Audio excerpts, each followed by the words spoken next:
Hi, my name is Solomon Omeru, and with me is Edidiong. And together we're going to be hosting this segment of the Afrocentrist Podcast titled Discovery Tuesday. It's going to be a world of discovery where we'll have fun hanging out together as we bring you insights that will inform and educate you on topical issues bordering on relationship. This will help you discover yourself and enable you make better choices as you go through your unique life experiences. Coming to you every Tuesday at 4 p.m. GST. Remember, self-discovery is the first step to true freedom. See you there. Hey, welcome to the Afrocentrist Podcast. It's good to have you again, and I'm excited to be part of this family. My name is Solomon Omeru, and I'm a self-discovery and relationship coach. And I'll be dealing with self-discovery, how to find yourself, understand yourself, and how to apply them in your relationship to live a better life. And with me today is another coach, Edidiong. I'll leave her to introduce herself. Thank you very much, Solomon. Good to be here with you today. My name is Edidiong. I'm a trained psychologist. For me, from childhood, I've always been intrigued about people, their actions and their thought processes. But as life would have it, I grew up and I ended up studying electrical engineering. That's a story for another day. So as I ended up studying electrical engineering, and I fiddled with machines for a while, and then I realized that, this whole issue of self-discovery, I discovered that that's not my thing. That's not my thing. I'm a people's person, I love relating with people. I love trying to figure out what's happening in the other person's head, why they do what they do, and how I could help them be better, improve on their self and also improve on their relationship. So relationship has always been a thing for me. So then I ventured into psychology and I changed career and started studying psychology. I did my master's in psychology. So that has really helped me through the years, in counseling with people. Yeah, that's interesting. From machines to people. So instead of trying to fix machines and fiddle around machines, now you're trying to help people fix themselves. That's interesting. I think the whole fixing thing is the missing link there, but but they are just two different worlds, my dear. Relating with machine is such a norm experience for me. I couldn't just feel myself. Wow, interesting. That's amazing. Yeah. That's how I started up. Cool. So if you will get to know more about you, probably in other episodes while we're dealing with your niche and your section. But today we're going to be talking about self-identity. So being a relationship person, a people's person, let's dive into self-identity and see what self-identity is about. For me, this particular topic of self-identity is a very personal one because it's what I had to go through to enable me, find myself in the path where I am right now. Like I said earlier, I started out as an engineer, worked, for a while, for a few years before I decided that it was time to begin to follow my true inner compass. So the whole idea of why self-identity is important, because it actually determines to a very large extent how far you go in life and the things that you end up doing, because in my few years of counseling, I realized that the reason why people react and act in a certain way in their relationship, it's all about their self-identity, how they see themselves, how they view themselves.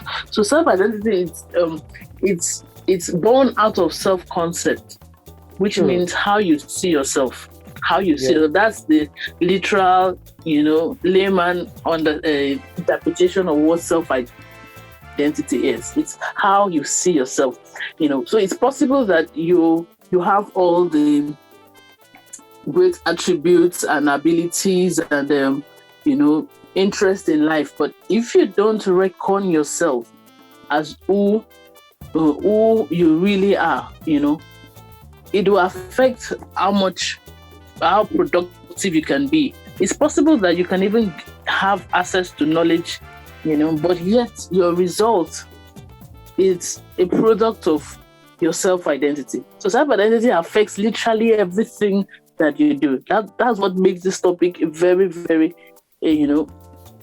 core and important thing that people should be talking about. Yeah, that's very true. I think there's a thin line between self-identity and personal identity. Personal identity basically are the attributes you have, your skills, your character, all of the things you have. But self-identity is having that perception, being able to see those things, the consciousness of those things. I really like how Deepak Chopra put it. He said self-identity is a proper conception, a consciousness of the things you have, the skills you have, of your identity. So being able to put a label on it, say, okay, I have this, or this is what this is, makes you identify yourself.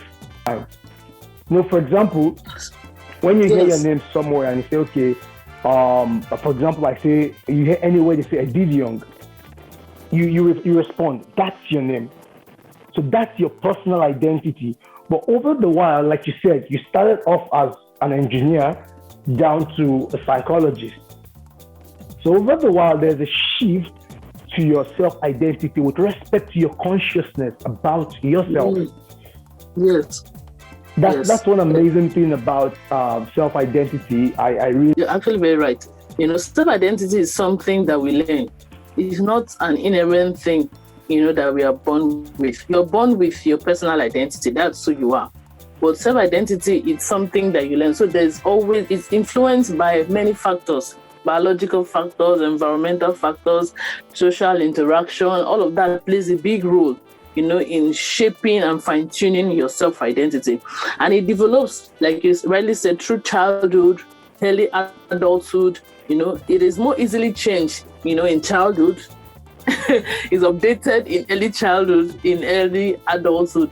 But when you become a full-blown adult, it can only be changed in later years by a decisive, action. Your willingness to do that. But it's easier to influence and to change, your self-identity when you were younger because of the different influences that, that shape you, that teach you, that, how do I put it? Like as parents now, it's easier for me to change, to help my child develop a self-identity that is close to what our personal identity is because I'm the one modeling, training her. Do you understand? But as a full-blown adult, you already form. It's like something that has been formed into a cast, a clay that has been formed. It's very difficult, and even though it's possible, but it takes a lot of work to do that. Yeah. So self-concept, does not always align with reality. So when it does, when self-concept realigns with reality, you say you are congruent with your self-identity, but when it doesn't, you say that you are incongruent. So those are the things that are important to note when you have to do with self-identity. Now, a famous psychologist, I'm all for the psychology people. Oh, yeah, a famous psychologist, theorist, and a clinician, Carl Rogers, he believes that our personality is actually driven by our desire for self-actualization. Absolutely. You understand? Yeah. So self-actualization is a condition that emerges when we reach our full potential. You understand? So concept is actually born out of it, our desire, our drive for self-actualization. As you begin to desire to be more, to be the best that you can be, you find out that you begin to transform. You begin to transit in your mind about who you are. Yeah. I don't know whether that's clear.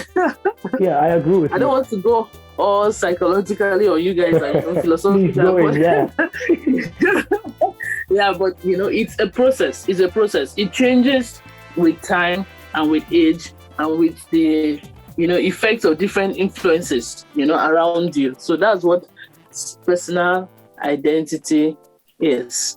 True. I'll say, coming from personal identity aspect, to a self-identity aspect, I think it starts with that consciousness. Like you said, once you have that desire that you want to grow, you want to achieve something, that desire is actually triggered by an awareness, a consciousness of something, probably something bigger than you, probably actualizing your purpose or something around that. So I really say having a good self-identity, or starting this journey of self-identity, starts with self-awareness. You realizing certain things about yourself. Like for me, I'll give you a bit about my story. So mine started actually when I was in school.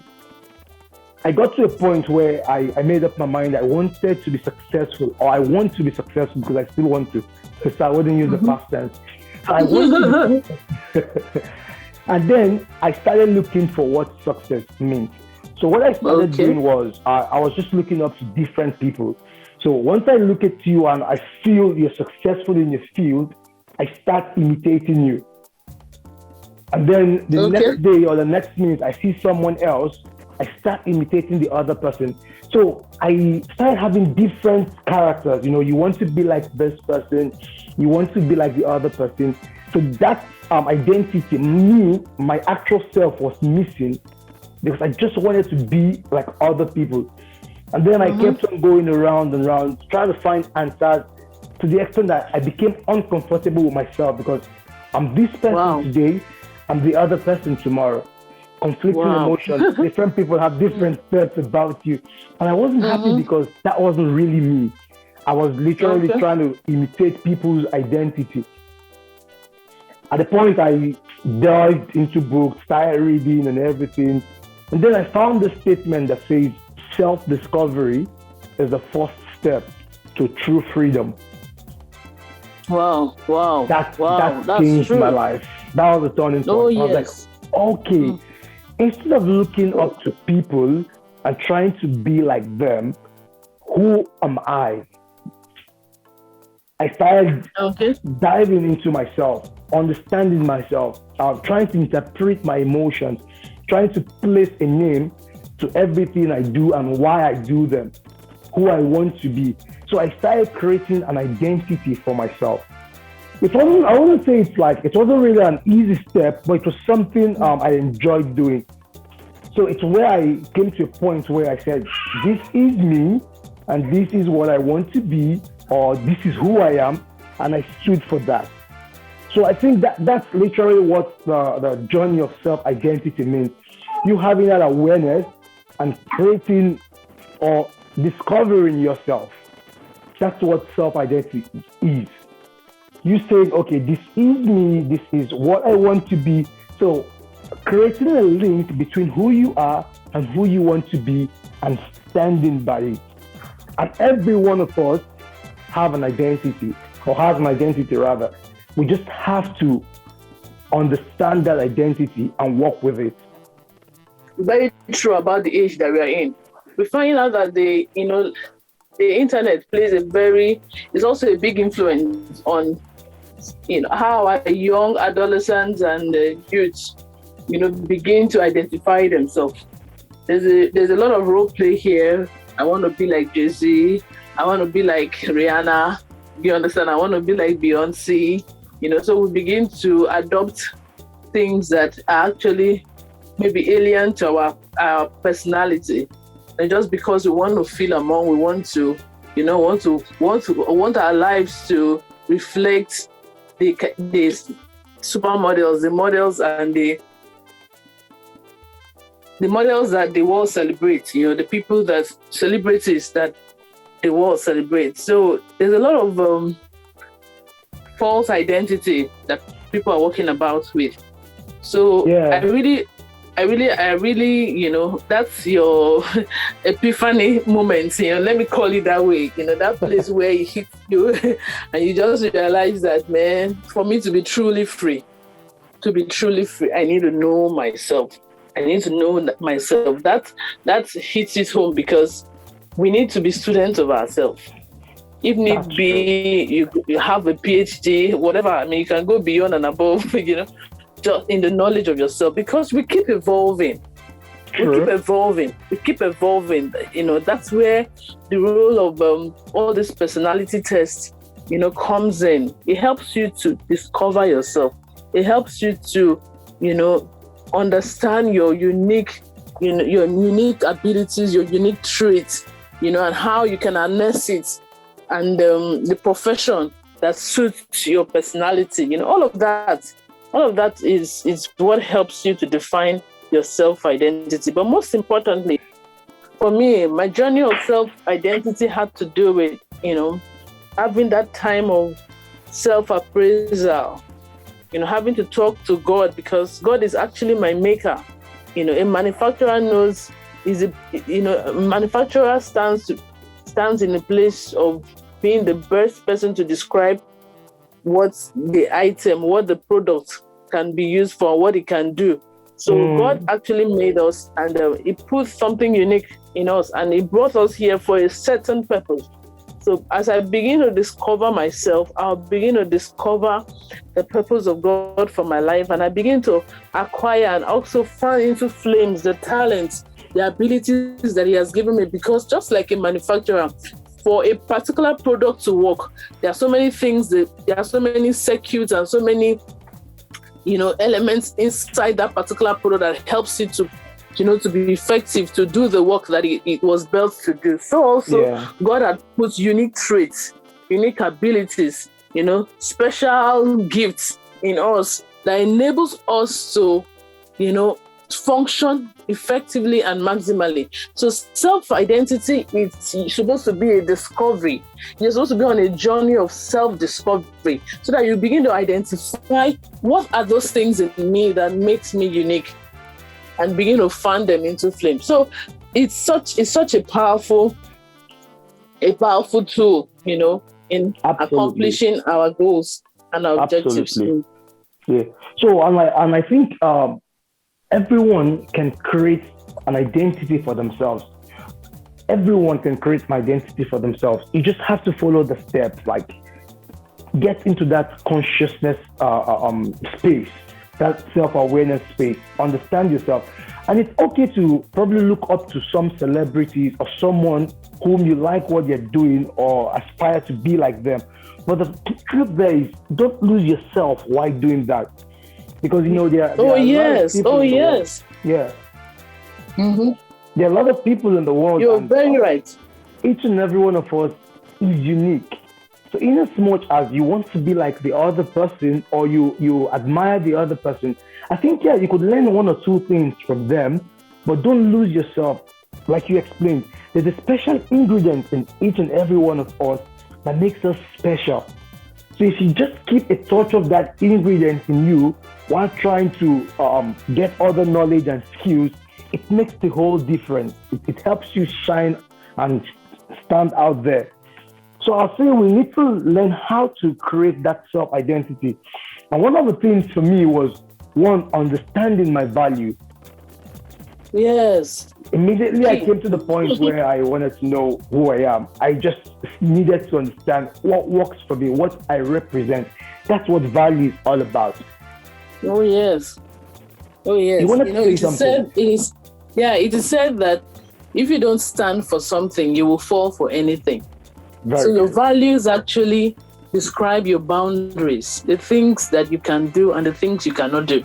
You get, those are the things that they are the core. Because, like in counseling with people, so oftentimes it baffles me when I begin to wonder, how come you kept, how come you lived with this for so long without, doing something about it? Some people in abusive relationships, to some people, and you wonder, why did you choose to remain like this? Why did you choose to, to be in this place? Because it's always said, people always want to put the blame on the other person. But if self-identity helps you understand that, man, you're responsible for your outcomes. You're responsible for your life. So your values are key things. There are things that I know. So that's where self-image comes in. Self-esteem. It's important that people hold themselves high. It's self-identity that makes you understand that I cannot put up with this attitude. I cannot accept this. This is unacceptable. It is a self-identity that makes you that puts you in that place where you say, I cannot do this. I cannot falsify figures. I cannot, I've been in civil service too, and I realize that there's a lot of corruption. It's self-identity. Like when you understand that honesty for me, it's a lifeline. I can't do without it. So we find that in our society today, many of us, many ills you find in society is all born out of a wrong self-image, a wrong self-identity, of defective self-identity. Do you understand? The fact that everybody is doing it doesn't mean that you should do it. You should have values. What you said, it's so important. You should have values. Your values actually determine and to a very large extent define you. It defines you. Yeah, very true. Yeah, I liked how you touched that aspect of self-identity in relationship. I think we should talk more about that probably some other time, because a lot of people struggle in relationships just because they feel their identities are tied to that relationship or tied to a particular person. So I think it's something we need to talk more about. Probably, I feel let them just stay in touch with us in the Afrocentrist podcast. I will come more with that. We'll talk more about self-identity in relationships. Yeah, we'll talk about the influences. Yeah, it's a big deal. It's a big deal. Self-identity in relationship. It's a big deal. Not something we can handle in one episode. So it's something that we have to trash out, because there's so much ill in the society today. You hear of suicide. You hear of murder cases. Some things that you can't even wrap your head around it, and you're like, how did this happen? Okay, I think that's our time for today. So thank you for listening to the Afrocentrist podcast. Next week, we'll be bringing to you how self-identity affects relationships. Thank you once again, and have a nice day. All right, bye.